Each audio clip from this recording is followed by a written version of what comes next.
Hello दोस्तों, कैसे हैं आप लोग। दोस्तों, आज मैं आपके लिए एक नई कहानी लेकर आया हूँ। कृपया कहानी सुनने के लिए वीडियो के एंड तक जरूर बने रहें। आइए जानते हैं हम जेफरी एप्स्टीन फाइल्स के बारे में। चलते हैं बिना देरी किए हुए वीडियो पर। जेफरी एप्स्टीन फाइल्स की कहानी दुनिया के सबसे रहस्यमय और विवादित मामलों में से एक मानी जाती है। यह कहानी सिर्फ एक आदमी की नहीं, बल्कि उस सिस्टम की है जहां पैसा, ताकत और रसूख के आगे सच्चाई कई बार दबा दी जाती है। जेफरी एडवर्ड एप्स्टीन का जन्म 20 जनवरी 1953 को अमेरिका के ब्रुकलिन, न्यूयॉर्क में हुआ था। उसका परिवार साधारण था और शुरुआती जीवन में कुछ भी ऐसा नहीं था जिससे यह अंदाजा लगाया जा सके कि वह आगे चलकर दुनिया के सबसे खतरनाक मामलों का चेहरा बनेगा। एप्स्टीन ने अपने करियर की शुरुआत एक साधारण स्कूल टीचर के रूप में की थी, लेकिन कुछ ही समय बाद वह अचानक फाइनेंस और इन्वेस्टमेंट की दुनिया में पहुंच गया। यहीं से उसकी जिंदगी ने रहस्यमय मोड़ लिया।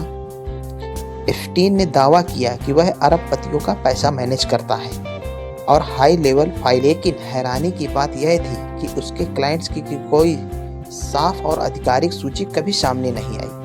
उसकी कमाई का असली स्रोत आज तक बड़ा सवाल बना हुआ है। धीरे धीरे एप्स्टीन बेहद अमीर बन गया और उसकी लाइफस्टाइल पूरी तरह लग्जरी में बदल गई। न्यूयॉर्क में उसकी करोड़ों की हवेली थी, फ्लोरिडा में आलीशान घर था और सबसे चौंकाने वाली बात थी उसका private island, Little Saint James Island, जिसे बाद में पूरी तरह दुनिया एप्स्टीन आइलैंड के नाम से जानने लगी। इसी द्वीप को लेकर एप्स्टीन पर सबसे गंभीर आरोप लगे। कई पीड़ितों ने अदालत में बयान दिए कि एप्स्टीन ने सालों तक एक संगठित अवैध नेटवर्क चलाया जिसमें कम उम्र की लड़कियों को बहला फुसलाकर, डराकर और पैसों का लालच देकर शोषण किया गया। ये आरोप बेहद गंभीर थे, लेकिन एप्स्टीन की ताकत और संपर्क इतने मजबूत थे कि लंबे समय तक वह कानून से बचता रहा। एप्स्टीन के संबंध कई बड़े बिजनेसमैन, राजनेताओं और वकीलों और प्रभावशाली लोगों से बताए जाते हैं। बाद में जो दस्तावेज सामने आए उन्हें एप्स्टीन फाइल्स कहा गया। साल 2008 में जेफरी एप्स्टीन पहली बार गिरफ्तार हुआ। उस समय लोगों को उम्मीद थी कि अब उसे कड़ी सजा मिलेगी, लेकिन जो हुआ उसने पूरी न्याय प्रणाली पर सवाल खड़े कर दिए। एप्स्टीन को बेहद हल्की सजा दी गई और उसे दिन में जेल से बाहर करने की अनुमति तक मिल गई। इस समझौते को स्वीट हार्ट डील कहा गया। इस डील के कारण कई पीड़ितों को न्याय नहीं मिल पाया और मामला सालों साल तक दबा रहा। एप्स्टीन पहले से ही बहुत ज़्यादा बेखौफ हो गया। 2019 में एप्स्टीन को न्यूयॉर्क में दोबारा गिरफ्तार किया गया।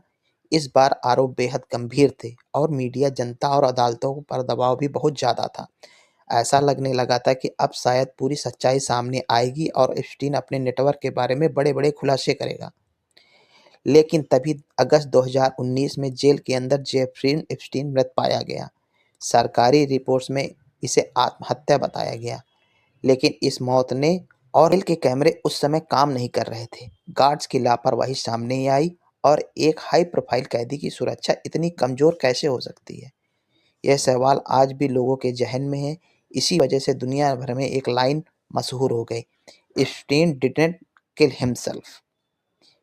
एप्स्टीन की मौत के बाद धीरे-धीरे अदालत के आदेश से कई दस्तावेज, गवाहों के बयान और रिकॉर्ड सार्वजनिक किए गए, जिन्हें एप्स्टीन फाइल कहा गया। इन फाइल से यह साफ हुआ कि एप्स्टीन अकेला नहीं था, बल्कि एक ऐसा सिस्टम था जिसने उसे सालों साल तक बचाए रखा। उसकी मौत के साथ कई अहम सवाल हमेशा के लिए दब गए। कई नामों पर मुकदमा नहीं चला और पीड़ितों को पूरी सच्चाई और पूरा न्याय नहीं मिला। जेफरी एप्स्टीन फाइल्स आज भी दुनिया के सामने एक बड़ा सवाल है। यह केस हमें दिखाता है कि जब पैसा और ताकत दोनों मिल जाती है, तो सच को कितनी आसानी से दबाया जा सकता है। लेकिन इतिहास गवाह है कि सच्चाई चाहे देर से ही सही, सामने ज़रूर आती है। एप्स्टीन फाइल सिर्फ एक केस नहीं, बल्कि पूरी दुनिया के लिए एक चेतावनी है कि अगर सिस्टम जवाबदेह नहीं होगा, तो न्याय हमेशा अधूरा ही रहेगा। धन्यवाद। अगर दोस्तों आपको मेरी यह वीडियो अच्छी लगी हो, तो प्लीज़ वीडियो को लाइक करें, शेयर करें और सब्सक्राइब करना ना भूलें। धन्यवाद।